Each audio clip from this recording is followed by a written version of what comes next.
Hello there and welcome back to the Sheff United Way. I've just watched Sheffield United beat Chesterfield 4-1 in Chesterfield, and what a fun game that was.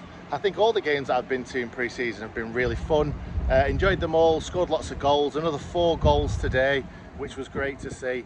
I think for the kind of first half, or first 70 minutes shall we say, that it was half a team, in all honesty. I'm not going to go through all the players and you know who I think is going to start in the first game, but to see us, you know, score 3 goals in that first half and then another in the second half with half a team, I would say, or at least half a team would play against Bristol City. It's really good to see, and it's good to see those attacking players on the periphery getting involved in scoring goals and creating goals.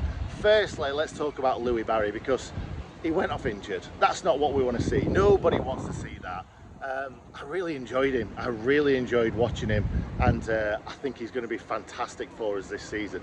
He did go off injured, so let's hope that, you know, that's nothing too much to worry about, because we all know that he didn't play a lot of football for Hull City last season, so we want to wrap him in cotton wool. I'm surprised we didn't bring him off at half time, or at least when he picked up his first knock, but it was a very aggressive game. Chesterfield were very aggressive.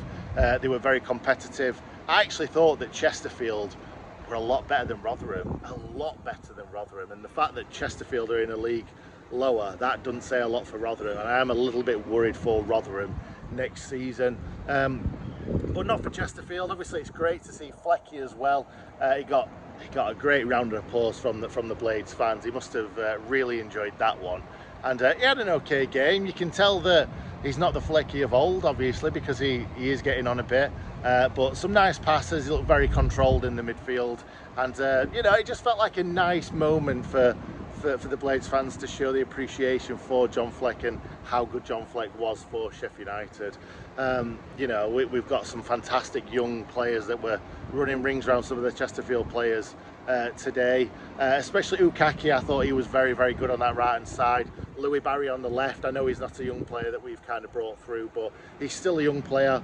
He still needs to be developed, whether that's for us or for somebody else.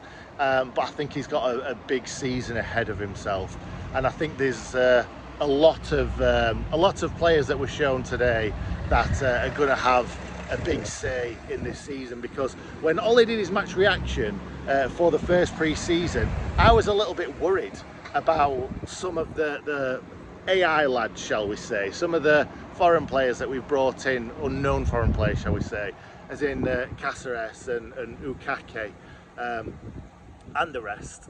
So the fact that they've had game time, the fact that they have looked really good. I know we are playing lower league opposition. I would like to see us play some teams in and around what we are, and maybe even above.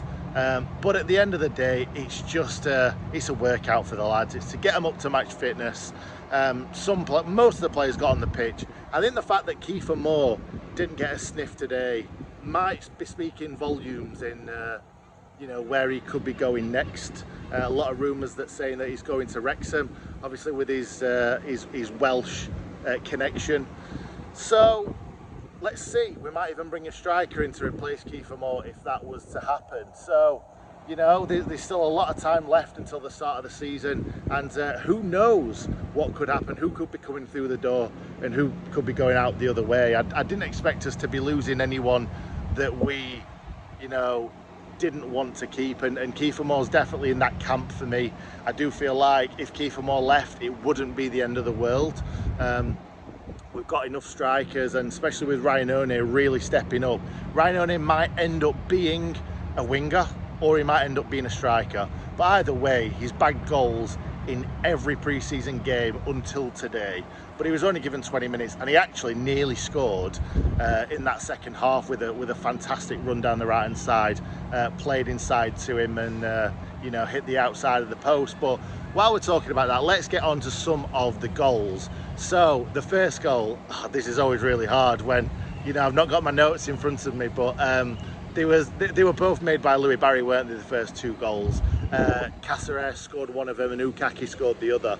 They were I wouldn't say they were carbon copies, but it's Louis Barry going down that right hand side, making a nuisance of himself, getting past his defender, and then, you know, crossing the ball for someone to put in the back of the net. They were pretty simple. They were, you know, goals that you expect to see scored in pre-season, where you've got a winger that's a lot better than his full-back and he's getting past them and getting good balls into the box.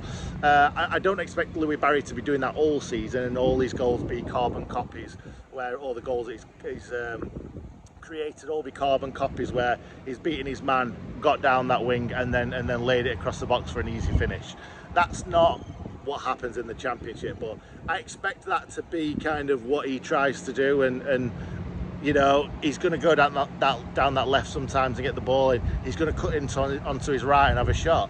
So Louis Barry is going to be very, very big for us this season if we can keep him fit and if we can wrap him in cotton wool. But yeah, there were two really well taken goals as well from Cáceres and Ukake. The third goal, NL, the ball was clipped in lovely from Gus Harmer. NL getting there before the goalkeeper. I was saying to the lovely bloke that I've been speaking to all game that I thought the goalkeeper was massively at fault for this one. The goalkeeper should be coming out and taking that quite comfortably. But NL gets in front of him, flicks it in over the goalkeeper's head, and that made it 3-0. But great bowling from Gus, great header from NL, but the keeper probably should have been doing a lot better than that. I was saying that if that was Michael Cooper, I would be having words with him at half time if I was the manager. But yeah, unfortunately for the Chesterfield goalkeeper, that's got to go down as his fault for that one. And then talking about faults, the Lithuanian centre-back, shall we say, lots of people have said his name to me today, and I've not even attempted to say his name once, because I think I'm going to butcher it massively. So I will learn that one, don't get me wrong. I will learn it, I will get there, and I will be saying his name very, very shortly. But yeah, unfortunately it was a pretty poor pass from him into NL. I think NL's just as much at fault for the goal as he was, because he lays the ball into NL waits and waits and waits and waits, and then the attacker just jumps in, nicks the ball. Cooper does actually initially make a really, really good save from the one-on-one, because Cooper shouldn't really have any sort of chance with this one. It makes a really good save, and then it pops out to one of the other Chesterfield players and he puts it in the back of the net. It was funny because obviously the Blades fans cheering when Cooper makes the save, and then the ball ends up in the back of the net, and then Chesterfield fans, I think they were cheering a lot more than they would have been if the Blades fans didn't cheer the one-on-one being saved.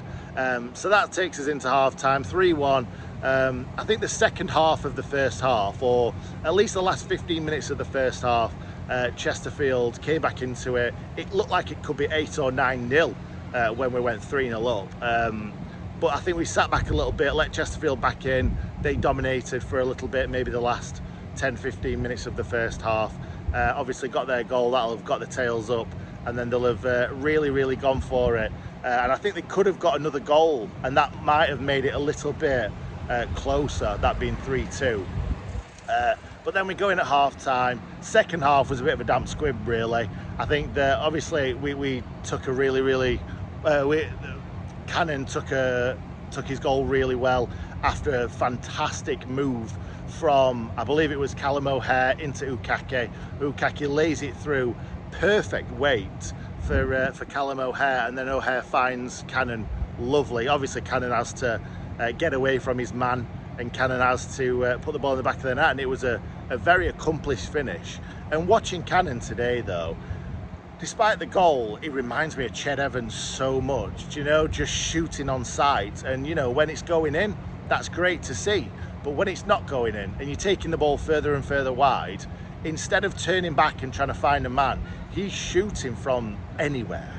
And that's not what I want to see, and I don't think that's what Ruben Sayas wants to see either.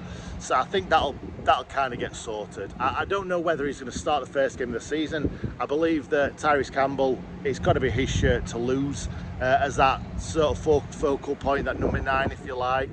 And yeah, like there was obviously he scored that fourth goal. He took it really well, and then we just see out the game. Like I said, Ryan One nearly scored to make it 5-1, but no, it was a pretty simple day. in Chesterfield today for the Blades, and I'm not sure whether we've got this friendly against Al Nazir in Switzerland coming up, but this could be the last game of pre-season. I've really enjoyed it. We've won every game. We're quite lucky to win the Burton one in the end, but winning every game is always good to see. But you know, it doesn't mean anything, does it, pre-season? It's just a really nice run out. Andre Brooks again looked really good down the right, Sariki as well. So yeah, it's good to see these players. Very, very excited for the start of the season. And yeah, let's see what this season brings. Thanks for watching, everyone. Make sure you like this video so it gets out there further into the world and gets us more views. And yeah, make sure you subscribe if you're new around here. Thanks for watching, and up the Blades.